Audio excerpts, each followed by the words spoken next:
ከዘንድሮ ውጤት ጋር በተያያዘ ብዙ ተማሪዎች ኮምፕሌን እንዳለባቸው እየገለጹ ይገኛሉ።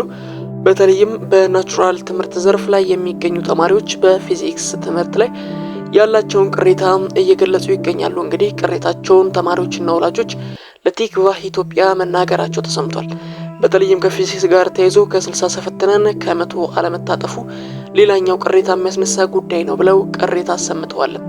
እና እነዚህን ቅሬታዎች ጨምረው እናንተም ሌሎች ቅሬታዎች ካለባችሁ ከውጤት መቅረት ጋር ተያይዞ እኔ ይህ ውጤት አይገባኝም የሰራሁት ይህ አይደለም የምትሉ ካላችሁ እንግዲህ ከስር በምናስቀምጥበት መንገድ አማካኝነት ችግራችሁን ለትምህርት ሚኒስቴር በቀላሉ ማቅረብ ትችላላችሁ ማለት ነው። እንግዲህ የተከፈተላችሁ ቅሬታ ማቅረቢያ ይህንን ይመስላል። እንግዲህ እዚህ ጋር ብዙ የተለያዩ ቅሬታዎችን የምታቀርቡባቸው መንገዶች እነሱ ካታጎሪ አድርገው ነው ከፋፍሎ ያስቀምጡላችሁ። እንግዲህ የመጀመሪያው ኖ ሪዘልት የሚል አለ፣ ውጤት አልተገኘም ወይ ውጤት የለም የሚል አለ። ሴት ፍሮም ሳብጀክት በት ኖት ሪዛልት ኢዝ ሪካርድድ የሚል አለ።